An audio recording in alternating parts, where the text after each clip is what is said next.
ಸಹೋದ್ಯೋಗಿ ಬಂಧು ಭಗಿನಿಯರೇ, ನೆಚ್ಚಿನ ವಿದ್ಯಾರ್ಥಿನಿಯರೇ, ಪ್ರಥಮವಾಗಿ ಶ್ರೀ ವೆಂಕಟರಮಣ ಸ್ವಾಮಿಯನ್ನು ಮನಸ್ಸಿನಲ್ಲಿ ಸ್ತುತಿಸುತ್ತಾ ಈ ಸಂಸ್ಥೆಯನ್ನು ಒಂದು ಒಳ್ಳೆಯ ಉದ್ದೇಶವನ್ನು ಇಟ್ಟುಕೊಂಡು ಆಡಳಿತ ಮಂಡಳಿಯವರು ಕಳೆದ ವರ್ಷ ಪ್ರಾರಂಭಿಸಿ ಈ ವರ್ಷ ನಿರ್ಗಮಿಸಿಕೊಂಡು ಪ್ರಥಮ ಬ್ಯಾಚಿನ ವಿದ್ಯಾರ್ಥಿಗಳು ಹೋಗ್ತಾ ಇದ್ದಾರೆ. ಇವರು ಈ ವೆಂಕಟರಮಣ ಸ್ವಾಮಿಯ ಆಶೀರ್ವಾದದಿಂದ ಈ ವಿದ್ಯಾರ್ಥಿಗಳು ಭವಿಷ್ಯದಲ್ಲಿ ಒಂದು ಈ ವಿದ್ಯಾರ್ಥಿಗಳಲ್ಲಿ ಗೂಗಲ್ನ ಸತ್ಯ ನಾದೇಂಗ್ಲ ಕೇಳಿದ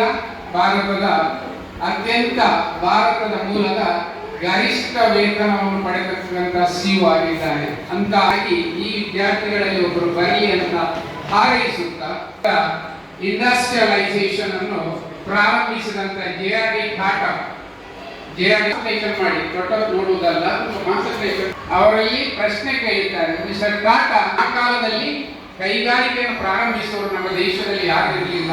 ಅವರು ಕೈಗಾರಿಕೆಯನ್ನು ಪ್ರಾರಂಭಿಸಿದಾಗ ಅವರು 3 ಮಾತು ಹೇಳ್ತಾರೆ. 1 to punctuality, 3 respect to the elders, discipline ಶಿಸ್ತು, 2 ಸಮಯ ಪರಿಪಾಲನೆ punctuality, 3 respect to the elders. ಅದು ಟೀಚರ್ಸ್ ಇರ್ಬೋದು, ಮನೆಯ ತಂದೆ ತಾಯಿ ಇರ್ಬೋದು. ಈ 3 ಯಾರು ಪರಿಪಾಲಿಸ್ತಾನೋ ಆ ವಿದ್ಯಾರ್ಥಿ ಇರ್ಬೋದು, ಉದ್ಯೋಗಿ ಇರ್ಬೋದು, ಅಧ್ಯಾಪಕರು ಇರ್ಬೋದು, ಅವನು ಸಕ್ಸಸ್ ಆಗ್ತಾನೆ. ಕಾನ್ಸಂಟ್ರೇಷನ್ ಅನ್ನು ಮಾಡಬೇಕು. ಕಾನ್ಸಂಟ್ರೇಷನ್ 30 ದಿನದಲ್ಲಿ ಸಾಧನೆಯನ್ನು ಮಾಡಿದವರಿದ್ದಾರೆ. 30 ದಿನದಲ್ಲಿ ತುಂಬಾ ಸಾಧನೆಯನ್ನು ಮಾಡಿದವರಿದ್ದಾರೆ. ಎಲ್ಲ ಈ ವಿದ್ಯಾರ್ಥಿಗಳು ಹೇಳಿದ್ರು ಡಿಸ್ಟಿಂಕ್ಷನ್ ಅಲ್ಲಿ ಪಾಸ್ ಆಗ್ಬೋದು, ಖಂಡಿತ ಪಾಸ್ ಆಗ್ಬೋದು. ಈಗಿನ ಪರೀಕ್ಷೆಯಲ್ಲಿ ಫೇಲ್ ಆಗುವುದು ಕಷ್ಟ, ಪಾಸ್ ಆಗುವುದು ಸುಲಭ.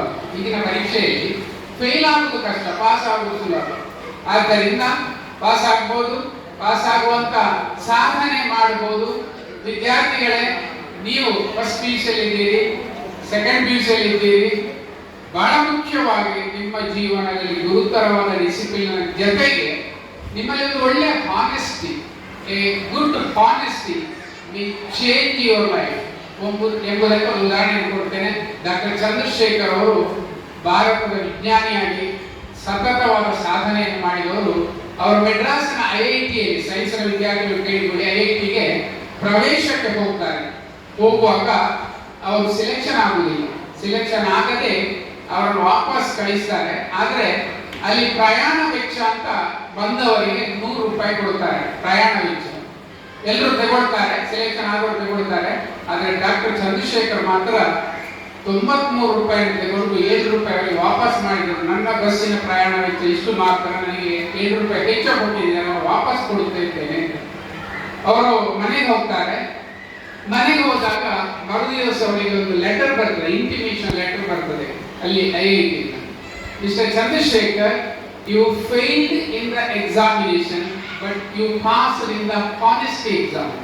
ಪ್ರಾಮಾಣಿಕತೆಯಲ್ಲಿ ನೀನು ಪಾಸ್ ಆಗಿದ್ದಿ, ಆದ್ದರಿಂದ ನೀನು ನಾಳೆ ಬಂದು ಜಾಯಿನ್ ಆಗಬೇಕು. ನೋಡಿ, ಪರೀಕ್ಷೆಯಲ್ಲಿ ಫೇಲ್ ಆದರೂ ಕೂಡ ನಮ್ಮಲ್ಲಿ ಪ್ರಾಮಾಣಿಕತೆ, ನಮ್ಮಲ್ಲಿ ಡಿಸಿಪ್ಲಿನ್, ನಮ್ಮ ವೇ ಆಫ್ ಲೈಫ್, ನಮ್ಮ ಕಲ್ಚರ್ ಇದೆಲ್ಲ ಒಳ್ಳೆದಿದ್ದಾಗ ಒಳ್ಳೆ ವಿದ್ಯಾರ್ಥಿಗಳು SUS ಟೆಂಪಲ್ PU ಕಾಲೇಜಿನ ವಿದ್ಯಾರ್ಥಿಗಳು ನಮಗೆ ಕಳಿಸಿಕೊಡಿ, ಇಂಥ ವಿದ್ಯಾರ್ಥಿಗಳು ಒಳ್ಳೆ ಡಿಸಿಪ್ಲಿನ್ ಆಗಿದ್ದಾರೆ ಅಂತ ಹೇಳ್ಬೇಕು. ನಾವು ಇಲ್ಲಿಗೆ ಬಂದ ನಂತರ ಅಂಕಗಳ ಜೊತೆಗೆ ಡಿಸಿಪ್ಲಿನ್ ತಗೊಂಡು ಹೋದ್ರೆ ಮಾತ್ರ ನೀವು ಒಳ್ಳೆಯ ವಿದ್ಯಾರ್ಥಿಗಳು ಆಗ್ತೀವಿ. ಅದು ಆಗ್ಬೋದಲ್ಲ? ಎಲ್ಲರಿಗೆ ಆಗ್ಬೋದಲ್ಲ? ಎಲ್ಲರೂ ಕೂಡ 85% ಮೇಲೆ ತೆಗಿತೀರಲ್ಲ. 5 ಮಂದಿ ನೋಡು, ಸ್ಟ್ಯಾಂಡ್ ಅಪ್ ಮಾಡಿ. ಯಾರಿಗೆ ಆಗ್ತದೆ? ಆಗುದಿಲ್ಲ ಇದ್ರೆ ಕೂತ್ಕೊಳ್ಬೇಕು. ಆಗ್ತದಲ್ವಾ? ಕೈ ಮೇಲೆ ಎತ್ತಿ ನೋಡು, ಕೈ ಮೇಲೆ ಎತ್ತಿ. ಸರಿ, ನಮ್ಮ ಆಡಳಿತ ಮಂಡಳಿಯ ಎದುರು ನೀವು ವಾಗ್ದಾನ ಮಾಡಿದ್ದೀರಿ, ತಪ್ಪಲಿಕ್ಕಿಲ್ಲ. ನಾಳೆಯಿಂದಲೇ 5 ಗಂಟೆಗೆ ಹೇಳ್ಬೇಕು, ಬೆಳಿಗ್ಗೆ 5 ಗಂಟೆಗೆ. ಗೊತ್ತಾಯ್ತಲ್ಲ? ಪರೀಕ್ಷೆ ಮುಗಿಯುವವರೆಗೆ 2 ತಿಂಗಳು ಸ್ಯಾಕ್ರಿಫೈಸ್ ಮಾಡಿ ಮತ್ತೆ ಆಡಳಿತ ಮಂಡಳಿ ಮತ್ತು ನಾವು ಒಂದು ದಿನ ಟೂರ್ ಹೋಗೋ 85% ಮೇಲೆ ತೆಗಿಬೇಕು, ಆಗ್ತೇವೆ. ಆದ್ದರಿಂದ ಫಸ್ಟ್ ಬ್ಯಾಚಿನವರ ಎಕ್ಸಲೆಂಟ್ ರಿಸಲ್ಟ್ ಬರಬೇಕು. ಹೌದು, ಹಾಕೋದಲ್ಲ. ಸ್ಥಾಪನೆ ಮಾಡಿರೋ ಉದ್ದೇಶವೇ ಈ ಪರಿಸರದ ಮಕ್ಕಳಿಗೆ ಒಳ್ಳೆಯ ಗುಣಮಟ್ಟದ ಶಿಕ್ಷಣವನ್ನು ಕೊಡಬೇಕೆಂಬ ಉದ್ದೇಶ, ಸದುದ್ದೇಶದಿಂದ ಪ್ರಾರಂಭಿಸಿದೆ. ಆ ಉದ್ದೇಶವನ್ನು ಈಡೇರಿಸಲಿಕ್ಕೆ ನೀವು ಶಕ್ತರಿದ್ದೀರಿ. ಒಂದು ನೀವು ನೋಡಿದ್ದೀರ ಅಂತ ಹೇಳಿ ಈ ಹಕ್ಕಿಗಳು ವಲಸೆ ಹೋಗಿದ್ದಕ್ಕೆ ನಾಳೆ ನಿಮಗೆ ಜಾಯಿನ್ ಮಾಡ್ಲಿಕ್ಕೆ ಆಗ್ತದೆ. ಆದ್ದರಿಂದ ನೀವು ಒಳ್ಳೆಯ ವೇತನ ಪಡೆಯುವಂತ ಒಂದು ಹುದ್ದೆಯನ್ನು ಪಡೆಯಬೇಕಾದ್ರೆ ಇವತ್ತು ಸತತವಾದ ಸಾಧನೆ ಮಾಡಬೇಕು ಅಂತ ಅವಕಾಶಗಳನ್ನು ಈ ಸಂಸ್ಥೆಯಿಂದ ಬಾಚಿಕೊಂಡು ಹೋಗಿ ಎಲ್ಲರಿಗೂ ಕೂಡ ಫಸ್ಟ್ ಇಯರ್ ನಮಗೆ ಸೆಕೆಂಡ್ ಇಯರ್ ಎಲ್ಲರಿಗೂ ಕೂಡ ಭವಿಷ್ಯ ಉಜ್ವಲವಾಗಿ ಅಂತ ಹಾರೈಸುತ್ತಾ ಈ ಸಂಸ್ಥೆಯಲ್ಲಿ ಕಳೆದಂತ 2 ವರ್ಷಗಳ ಒಳ್ಳೆಯ ಅನುಭವಗಳೊಂದಿಗೆ ಈ ಸಂಸ್ಥೆಯಿಂದ ನಿರ್ಗಮಿಸಿ ಮತ್ತೆ ಕೂಡ ಬರ್ತಾ ಇರಿ. ಸಂಸ್ಥೆಯನ್ನು ನೆನಪಿಟ್ಟುಕೊಳ್ಬೇಕು. ಹಳೆಯ ವಿದ್ಯಾರ್ಥಿಗಳು ಮುಂದೆ ಒಂದು ದೊಡ್ಡ ಜಾಬ್ ಸಿಕ್ಕಿದಾಗ ಈ ಸಂಸ್ಥೆಗೆ ಬಂದು ನಿಮ್ಮ ಸಂಸ್ಥೆ ನೆನಪಿಸಿಕೊಳ್ಬೇಕು.